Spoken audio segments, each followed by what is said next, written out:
ये धरती की सबसे अजीब और वीरान जगहों में से एक है चिली का अटाकामा डेजर्ट। इंसानी आबादी से लगभग खाली, लेकिन यहाँ दुनिया की सबसे अनोखी इंजीनियरिंग का काम चल रहा है। यह एक ऐसा प्रोजेक्ट है जो वाकई किसी चमत्कार से कम नहीं। समुद्र से 10,000 फीट ऊंचाई पर इस रेगिस्तान के बीचों बीच दुनिया के सबसे बड़े टेलीस्कोप की कंस्ट्रक्शन हो रही है। जब यह टेलीस्कोप तैयार होगा तो यह यूनिवर्स के दूर दराज के प्लैनेट्स और सितारों को हमारी आंखों के मुकाबले 5500 गुना ज्यादा नजदीक से देख सकेगा।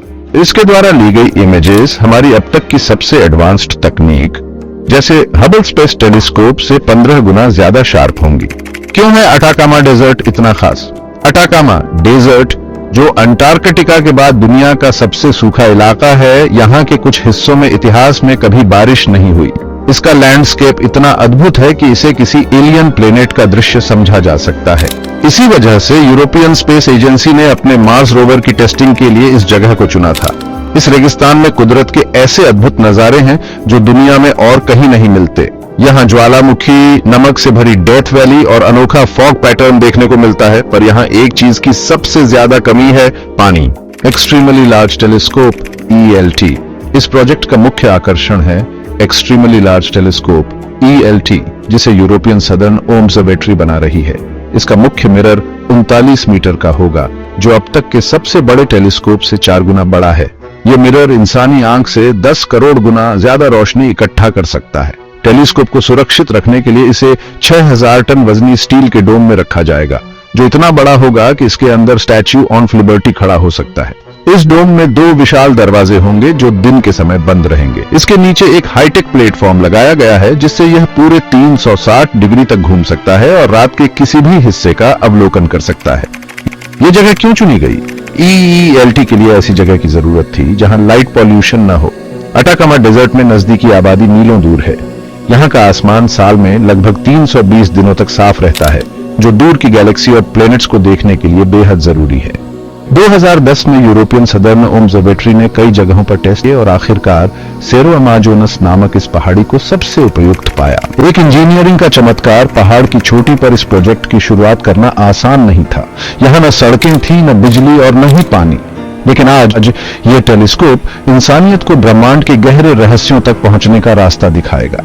अटाकामा डेजर्ट का यह प्रोजेक्ट विज्ञान, तकनीक और मानव दृढ़ता का जीता जागता उदाहरण है। जब यह पूरा होगा तो यह यकीनन यूनिवर्स के कई अनजाने राज खोलने में मदद करेगा। कंस्ट्रक्शन की चुनौती। अटाकामा डेजर्ट के इस 3000 मीटर ऊंचे नुकीले पहाड़ पर कंस्ट्रक्शन करना आसान नहीं था। किसी भी प्रकार का निर्माण करने के लिए सबसे पहले पहाड़ की चोटी को समतल करना जरूरी था। 7 फुटबॉल फील्ड के बराबर बड़ा एक मैदान बनाने के लिए इस चोटी को काटना पड़ा। सोचिए, इतनी ऊंचाई पर नुकीले पहाड़ को समतल करना कितना चुनौतीपूर्ण और खतरनाक काम था। 2014 में कंस्ट्रक्शन टीम ने इस समस्या का समाधान निकालने के लिए एक्सप्लोसिव्स का सहारा लिया। पहाड़ की चोटी पर कई जगह छेद करके उनमें विस्फोटक डाले गए और रिमोट कंट्रोल की मदद से इन विस्फोटों को अंजाम दिया गया। इस प्रक्रिया में पहाड़ की ऊपरी सतह के 100 मीटर हिस्से को उड़ा दिया गया। विस्फोट से 47 लाख क्यूबिक मीटर मिट्टी और पत्थर हटाए गए, इतनी मिट्टी जिससे 1911 ओलंपिक साइज के स्विमिंग पूल भरे जा सकते हैं। इसके बाद पहाड़ को समतल तो किया गया, लेकिन एक नई समस्या खड़ी हो गई, सिंक होल्स। विस्फोटों ने पहाड़ के कोर को नुकसान पहुंचाया था, जिससे पत्थरों में दरारें आ गईं और मिट्टी धंसने लगी। समय समय पर नए सिंक होल्स बनते गए। इस समस्या का समाधान करने के लिए इंजीनियर्स ने वाइब्रेशन टेक्नोलॉजी का उपयोग किया। ड्रिलिंग और वाइब्रेशन के जरिए आर्टिफिशियल तरीके से जमीन को स्थिर किया गया, ताकि जितने सिंक होल्स बनने हैं वे एक ही बार में बन जाएं। अंततः ये तकनीक काम कर गई और सिंक होल्स को भरने के बाद मैदान को पूरी तरह समतल कर दिया गया। इस पूरी प्रक्रिया में लगभग 5 साल लग गए। इस मैदान पर टेलीस्कोप की फाउंडेशन बनाई गई। ये फाउंडेशन साधारण नहीं थी, क्योंकि अटाकामा डेजर्ट का यह इलाका एक सिस्मिक एक्टिव रीजन है, जहां अक्सर भूकंप आते हैं। भूकंप से टेलीस्कोप को बचाने के लिए फाउंडेशन और डोम के बीच हाइड्रोलिक शॉक एब्जॉर्बर्स लगाए गए। ये एब्जॉर्बर्स भूकंप के झटकों को टेलीस्कोप के मिरर और डोम तक पहुंचने से रोकते हैं। उनका काम पूरा हुआ और अब बारी थी विशाल स्टील डोम की। डोम का निर्माण पहाड़ के नीचे किया गया। इसे अलग अलग हिस्सों में बनाया गया और फिर रिमोट कंट्रोल ट्रक्स की मदद से पहाड़ की चोटी तक पहुंचाया गया। चोटी पर क्रेन्स की मदद से इन हिस्सों को जोड़ा गया, जैसे लेगो ब्लॉक्स को जोड़ते हैं। डोम इतना बड़ा है कि इसके अंदर स्टैच्यू ऑफ लिबर्टी खड़ा हो सकता है और इसका फैलाव इतना है कि इसके भीतर एक फुटबॉल फील्ड बनाई जा सकती है। ये डोम टेलीस्कोप को धूल और अन्य बाहरी प्रभावों से बचाएगा। टेलीस्कोप का सबसे महत्वपूर्ण हिस्सा है इसका विशाल मिरर, जिसका व्यास 39 मीटर है। यह 800 छोटे छोटे मिरर से मिलकर बना है और यह अंतरिक्ष से आने वाली रोशनी को इकट्ठा करके सेकेंडरी मिरर M2 तक पहुंचाएगा। इसके बाद यह रोशनी M3 और फिर M4 तक जाएगी, जहां अडॉप्टिव ऑप्टिक्स तकनीक का उपयोग किया जाएगा। M4 मिरर लेजर बीम्स की मदद से एटमॉस्फेयर की डिस्टॉर्शन को ठीक करेगा। ये लेजर्स 90 किलोमीटर ऊंचाई पर सोडियम एटम्स को एक्साइट करके आर्टिफिशियल स्टार्स बनाते हैं। इन आर्टिफिशियल स्टार्स के जरिए टेलीस्कोप एटमॉस्फेरिक डिस्टॉर्शन को पहचानता है और उसे रियल टाइम में ठीक करता है, जिससे इमेज अधिक शार्प बनती है।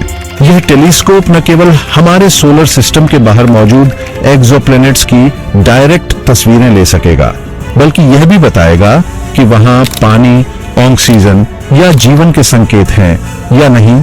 इसके विशाल मिरर की क्षमता यूनिवर्स के शुरुआती दिनों को भी देखने में मदद करेगी। रोशनी की स्पीड और यूनिवर्स का पास्ट। क्या आप जानते हैं कि लाइट की स्पीड फिक्स होती है? इसका मतलब है कि लाइट हमेशा एक तय गति से ही चलती है। इस सिद्धांत का फायदा उठाकर हम यूनिवर्स के पास्ट में झांक सकते हैं। उदाहरण के तौर पर जब सूरज उगता है और उसकी पहली किरण हमें दिखाई देती है, तब असल में हम सूरज का 8 मिनट पुराना अतीत देख रहे होते हैं। इसकी वजह यह है कि सूरज की रोशनी को धरती तक पहुंचने में 8 मिनट लगते हैं। हबल स्पेस टेलीस्कोप और ELT की तुलना। हबल स्पेस टेलीस्कोप की क्षमता हमें यूनिवर्स में 1340 करोड़ साल पहले का नजारा दिखाने में सक्षम है। इसका मिरर इतनी धीमी लाइट को कैप्चर करता है जो 1340 करोड़ साल पहले निकली थी और अब हबल तक पहुंची। अब बात करें ELT एक्सट्रीमली लार्ज टेलीस्कोप की, तो इसका 39 मीटर का विशाल मिरर हबल से भी 10 करोड़ साल पीछे की रोशनी देखने की क्षमता रखता है। इसका मतलब है कि यह 1350 करोड़ लाइट ईयर्स दूर तक देख सकता है। रेडियो टेलीस्कोप और ELT का अंतर।